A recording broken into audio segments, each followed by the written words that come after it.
So I'm like really blue right now. Like, all right, so I take my daughter for a walk. We go on a little nature walk. We done with the nature walk. We enjoying each other. We sit down, looking at the water. She takes my hand. I got these marks, like everywhere. Like they even, there's another one between there somewhere. But like, but they strategically placed like if somebody took a marker and just doop doop doop doop doop doop doop. And I will always say, man, this got to be related to how many spiritual encounters that I done had. Like I done had so many profound, miraculous experiences. It's crazy. She proceeds to grab my hand and she looking. This is not the first time she said this, but this is the first time she went into depth as much as she did. She grabbed my hand and she said, "Dad, this when the aliens took you." I'm like, huh? She said, "Yeah, they took you into the future." She said, "That's where they live." She said, "Yep, they took you into the future." And I said, "Why did they take me?" She said, "Because they want your fear." My baby only 5. She turning 6 September. I said, "Because they want my fear." She said, "Yep." And she said, in the future, she says, no clouds, there's no sun, there's no moon, there's no gas stations, there's no houses, there's no cars. She said, everything is just brown. I said, oh. She said, yeah, the future bad. I said, oh, okay. She said, yeah, these are the marks that the aliens gave you after you've been to the future. I said, what if angels took me? She said, no, she said, no, I'm telling the truth. These came from aliens. I'm like, huh, okay. Then she proceeds to say, yeah, they put these marks on you because they trying to mark you to, you feel me? I'm like, what? She like, yep. And I'm like, why do they want my fear? Why do they take me? Like, what is they trying to accomplish? She said that the aliens want to break you up from mommy, and they want to break you up from me so that you don't see me anymore, and that mommy can get a new husband. I said, they afraid. And she said, but nope, that's not gonna happen. She said, you're gonna stay with mommy, we gonna be together. And I said, what's gonna happen when we stay together? She said, we live happily ever after. She said, Dada, when you get all a bunch of these marks, she said, it's gonna be then she said, you gonna go to heaven. And she started to explain. She said, you're gonna go to heaven because you're always so nice to me. And then she said, same thing gonna happen when mommy get these marks. She's gonna go to heaven. And when I get these marks, I'm gonna go to heaven, right? I'm like, what? Right? Then she proceeds to say, and then when we get to heaven, they're gonna call our names. And then she proceeds to announce our names. You feel me? Like a graduation. And then she said, then there's gonna be a big angel, and we gotta sign in when we get into heaven.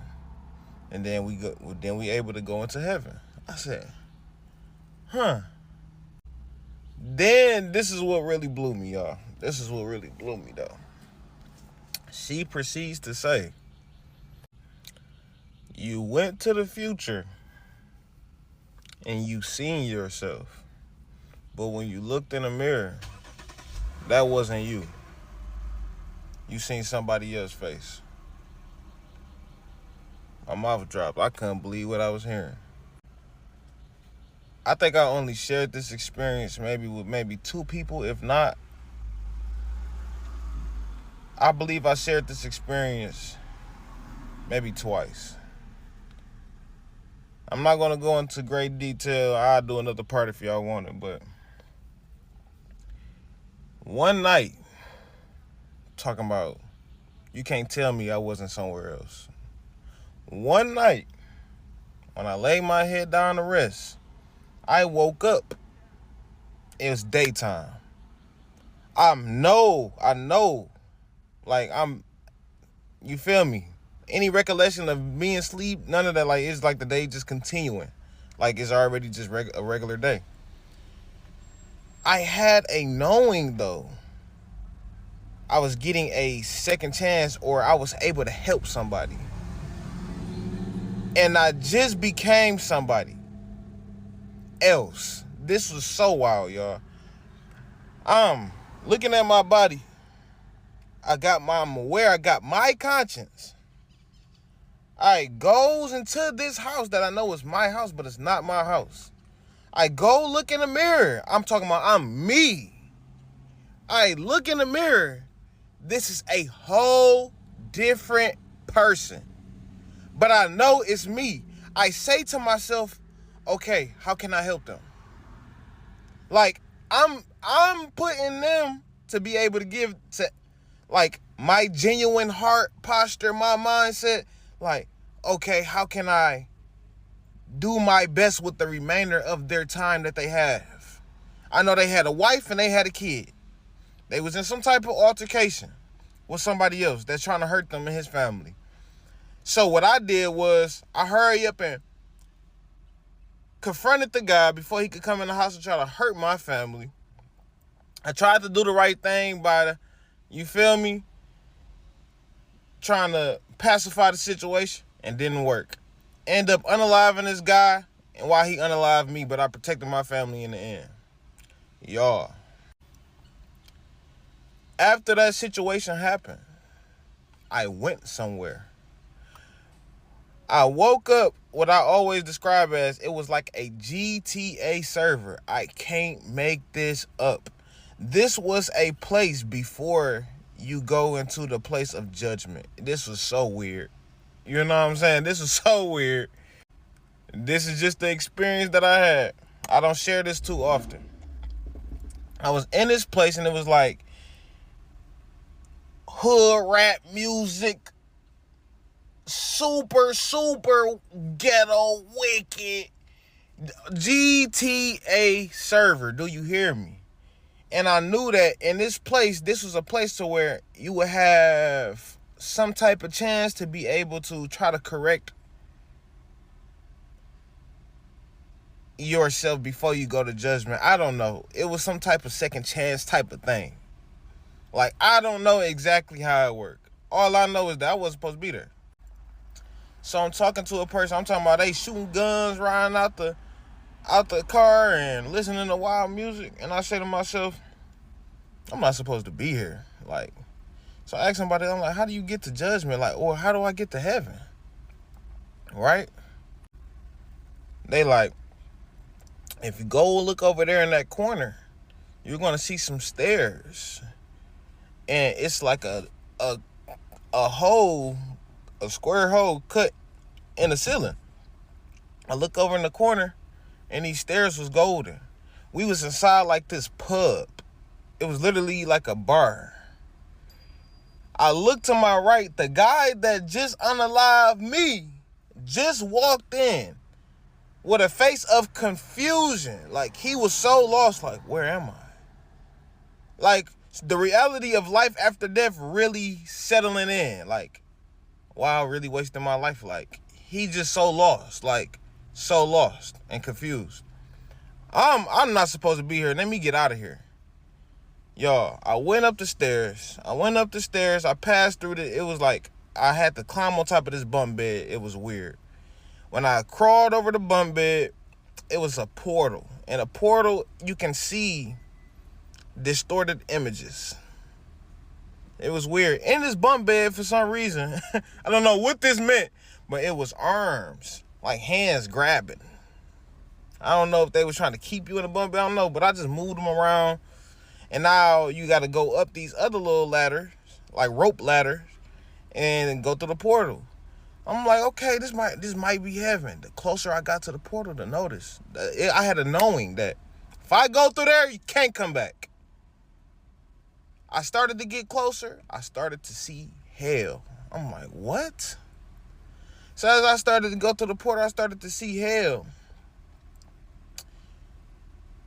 Oh my goodness, y'all. I went through the portal. I gotta do a part 2. This is crazy, like. I got you. Y'all on my head by part 2. All right, here we go. So I climb up the rope ladder, right? The rope ladder is gold. It's an entrance inside the ceiling. I go through the entrance.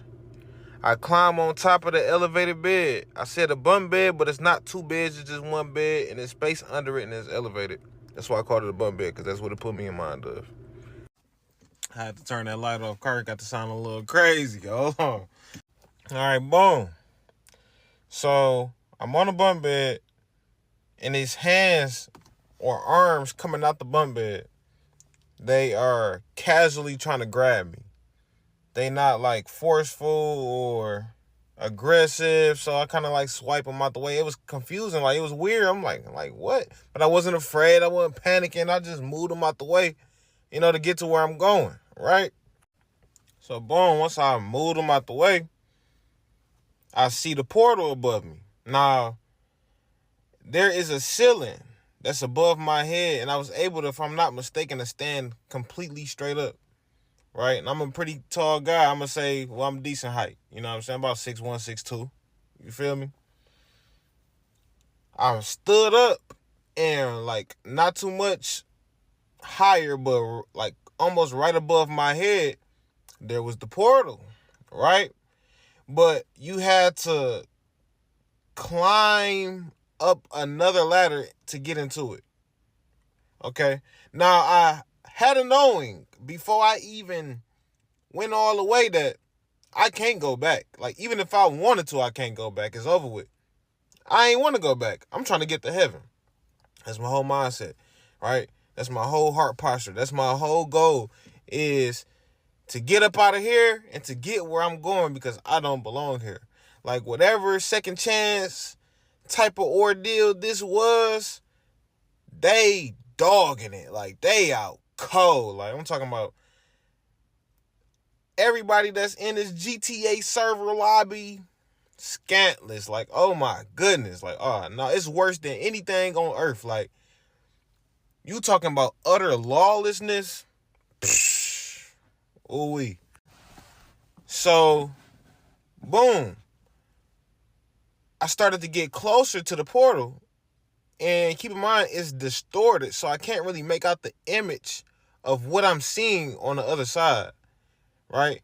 But as I'm getting closer, like as I'm moving through the hands before I get directly there, it started to look like a carnival or an amusement park affair. And I thought I was making out a Ferris wheel, right? Y'all, as I'm getting closer, I'm like, is this a Ferris wheel?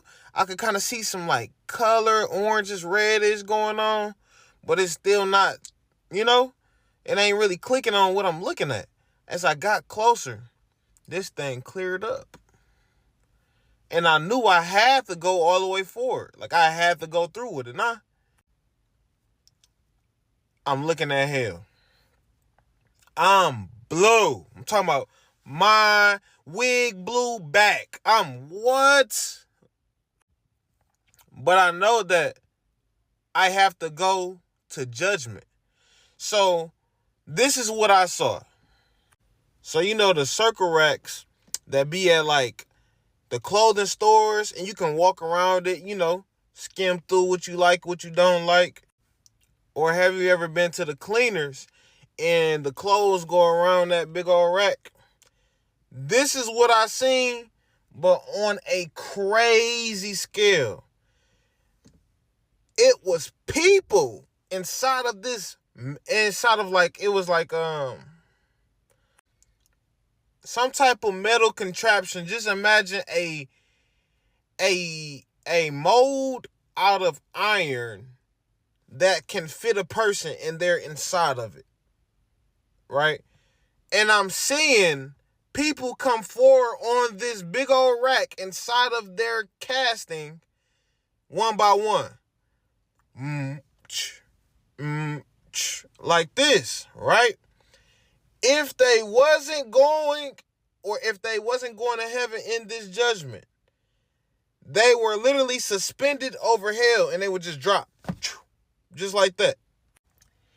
Y'all, I promise you, I am not being dramatic when I tell you I had a knowing.